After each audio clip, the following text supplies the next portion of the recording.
Hello everyone, and welcome back to my channel. In the very near future, I'm going to be making a veneering hammer, and I wanted to make a handle for it. I didn't want to just use a plain old piece of dowel. I wanted to make something special. So I decided I was going to make an 8-sided tapered handle, and I fussed around for many days. I made lots of different ones. I even got my friend Paul involved, and he made a lovely version of this.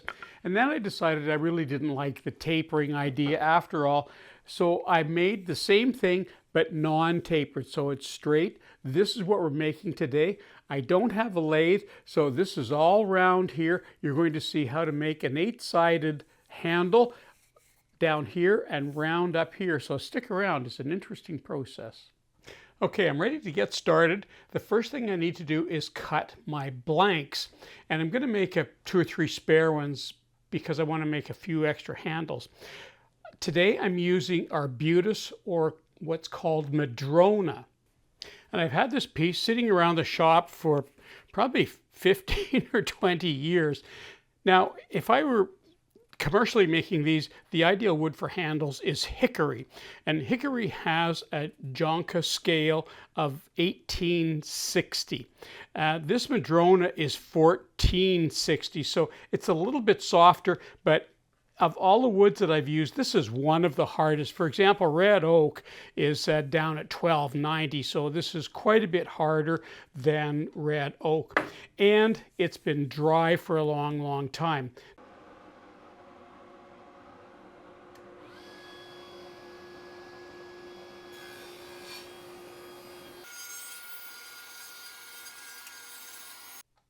And now, because it's square, I need to run it through again, but I'm resetting the depth of my saw blade.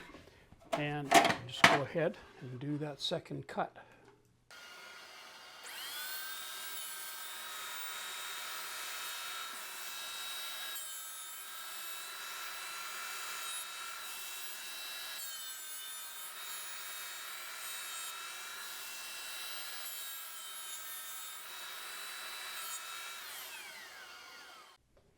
Now I need to cut them to length, and I see I've got a bit of a defect in here. It looks worse than it actually is. Anyway, there's nothing I can do except cut this off, and I'll use it and see. I think I can cut around it. So anyway, we'll cut these to length now.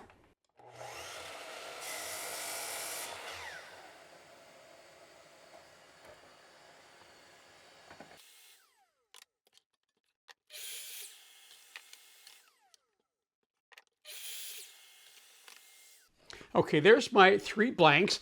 The very first thing you want to do, I don't know if you're going to be able to see, you want to mark the center of each one of these. You just draw an X from corner to corner. That's pretty simple. Now the next thing I want to do, everything with the table saw has risk associated with it. And today I'm going to show you 4 things that we can do to minimize some of that risk. So let's get started with that. So the 4 things that we're going to be doing, the first and most important thing with any table saw, no matter what you're doing, is to lower the blade a half tooth above the material you're cutting. That is the single most important thing, other than hearing and eye protection. The second thing I'm going to be doing is putting in a riving knife. Now, I usually prefer to use a splitter with a covered hood, but in this case, I can't tip this on its side because we're going to have to put this blade at 45 degrees. So I'm going to lower the blade, going to put in a riving knife, and because we're going to be cutting, you can see this is sort of rectangular, we're going to put in a little bit of a stopper underneath to help block it from tipping, or any chance of it tipping as we're running it through the table saw. And the third thing, we're going to use a trapping push block. And I'm going to take a couple of minutes right now to quickly put together a trapping push block for you, show you what that is and why it's so important. So let's get started with that. Okay, I've gone to my scrap bin. I picked out a couple pieces of wood. This one is 3 inches by about 7. That's fine. We'll deal with that in a few minutes. The other piece I have is a piece of 1/2 inch, I think it's Baltic birch plywood, and I like to get these things at least 10 inches long. This piece of wood is 12 inch. I'm going to cut it at the 1.5 inch mark. That should work just fine for us. So the first thing I do, as I just talked about, drop the blade down to just above the material. Okay, it's about a half tooth above the material, and I have enough room for my push stick to run this through. I'm going to cut this through. Now I'm at the sliding miter, and I'm going to cut off another piece. This doesn't matter, about 1.5 inches.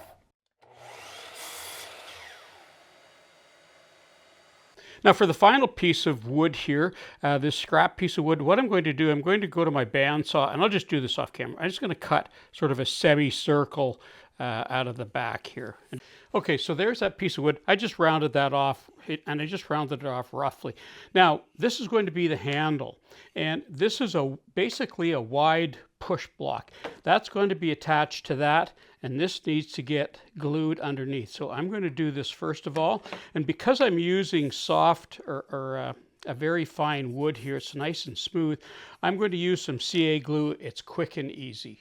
Okay, so what I need to do now, I'm going to put some glue on the little piece here, and it's pretty thick CA glue. This one here I'm going to spritz, and it'll be the bottom one, so that'll lock that CA glue.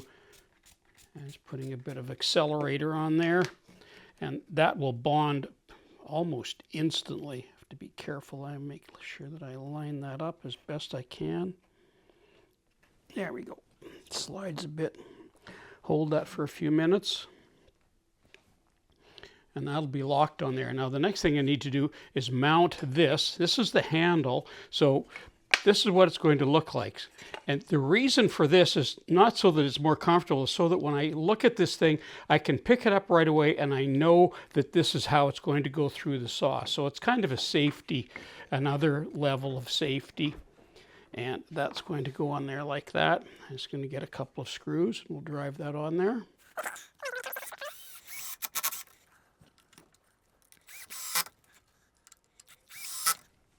Okay, now the next thing, I'm going to coat this with a anti-skid. So all I use is this anti-skid rug tape, and you can see that it's for sort of the edges of rugs. It stops the rug from moving around, and I found this stuff works just great. You'll be able to, if you want to know more about it, you can go to my Amazon page. You'll be able to see it there. And this is just another level of safety.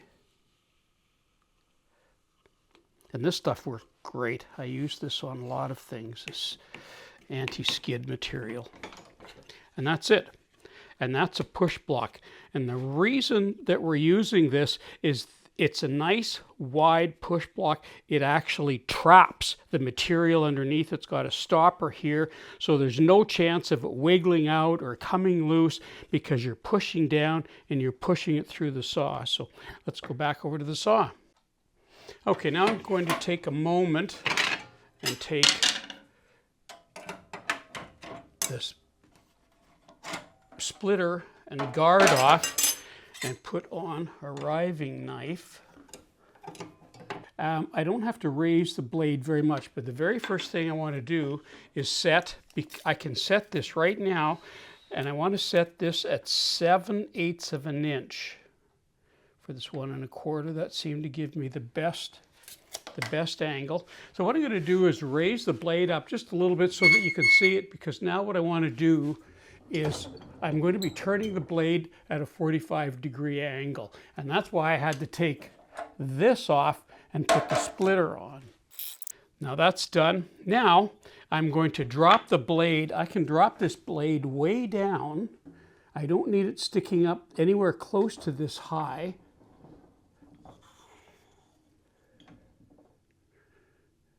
And that's going to be plenty right there. So you can see we're starting off with square wood, and the first cut we're going to be making will be that one. But it's square over here. You can see how it's square over here. Now I can make this cut, and I'll still have lots of wood over here, but when I come to making this cut, of course, it's going to be reversed, so this is going to be open over here. So the only thing hitting the bottom of the wood is going to be here. So I'm going to put that's the second part of what I'm going to do, or the third part, is I'm going to put a little wedge in there so that when I push it through, it's going to have a little bit more support. So the first thing I'm going to do is cut this right now, and you'll see what I mean by the trapping push block. So when we're pushing wood through the straw and everything's flat and straight, that's fine. But in this case, because we only have a little bit, there's a little bit of wobble, and I don't want to have to use this. I could use this for the first one. I'm okay with that. But the second one, I don't want there to be, because it's going to be up against the fence and in here, it's not as stable as I'd like it. And that's why I'm using this trapping push stick. And you can see that because it's trapping, it's riding against the fence on one side, it's pushing down, but it's not going to allow this to spin or flip out. So I can just push this through confidently and know that it's just going to run right through, and then I'll flip it over and do the other cuts, and then we'll stop.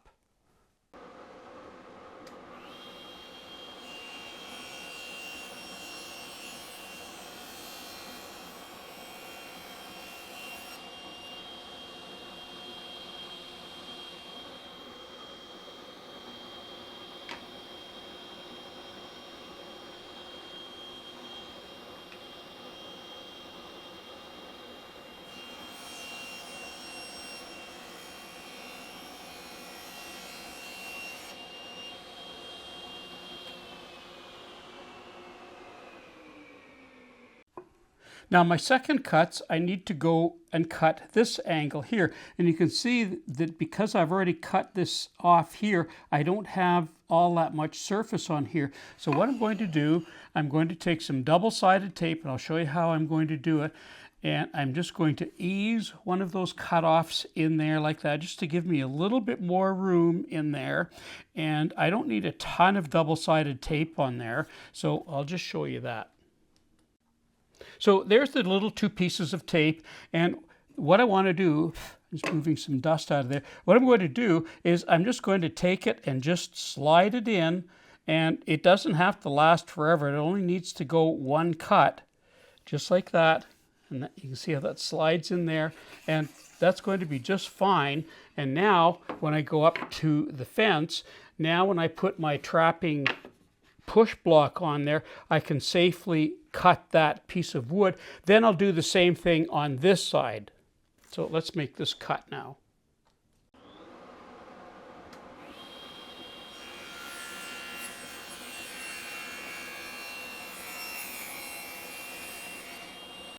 And I can even use that same tape on there. There's enough stickiness still left on that I can now use that, and I can do that final cut now. There we go. There's my 8-sided piece. Some of you will have noticed that defect in there. I think I should be able to cut most of that out.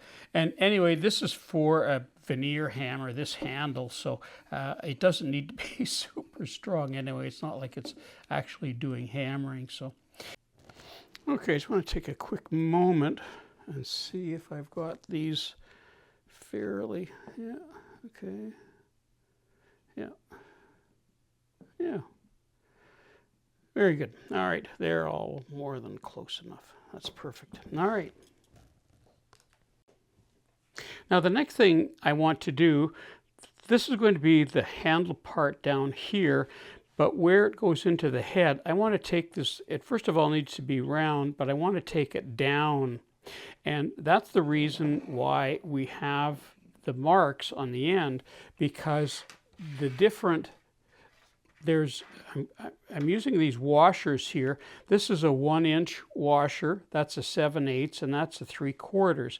And I have all of these bits here that I can use to make the hole in the head, but I need something, a handle to insert into it. So I've selected this one here, the 7/8, and I can put that in the center there, and I can align that up like that and draw a circle around it.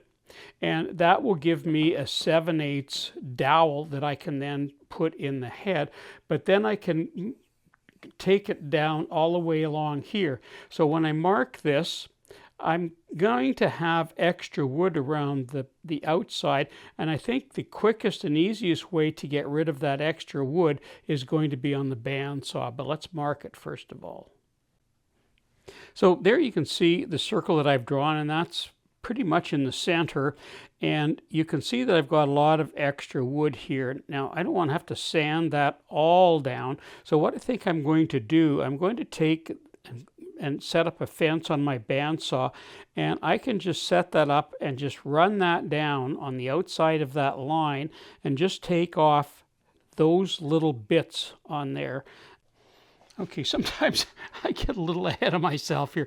So what I've done, and I've done a couple of test cuts already, I've been able to sort of modify my marking gauge here with a little bit of a piece of wood on the outside or the inside, and I don't know if you can see, but I've been able to mark.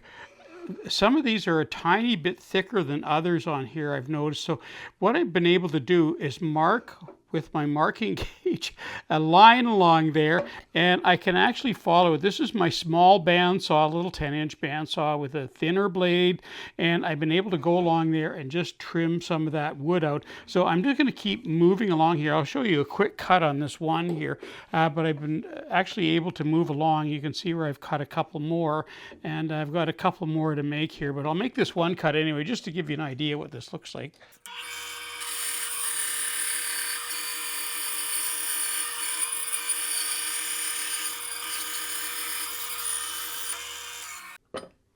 Now, to finish this handle, if I had a lathe, I could stick this on the lathe and just sort of reshape this bar down here. This is the handle, and this would be just, I guess, the connecting bar. But I don't have that, so what I'm doing instead, I'm going to be using my belt sander, my reciprocating belt sander.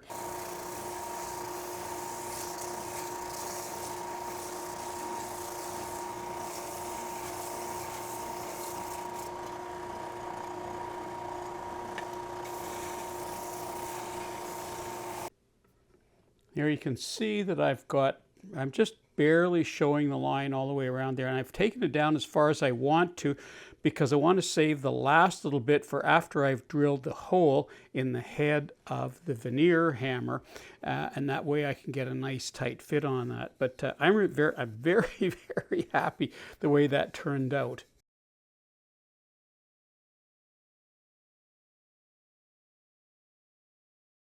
Well, that concludes my video for today, making a handle, a simple wooden handle. But this one actually took quite a bit of work because this is an 8-sided with the round upper part. There's probably a name for that. I don't know what it is. I'm just super happy the way this turned out. I just love working with arbutus. It's a difficult wood to work with, but I just love working with it. When it's finished, it just looks so gorgeous, a very soft looking wood. The next video, I'm going to be making the head for it and putting it on and actually doing a little bit of veneer hammering with, showing you how to do some veneer hammering with some hide glue, and we'll get to that later on. In the meantime, if you're interested in looking at what my veneer jig looked like on my bandsaw, that will show up down here. You can go and have a quick look at that if you want. And stay tuned. If you haven't already subscribed, I invite you to do that because we've got more videos coming up in the future that I'm going to be digging into. I'm Colin Canet for Woodwork Web. Thanks for watching.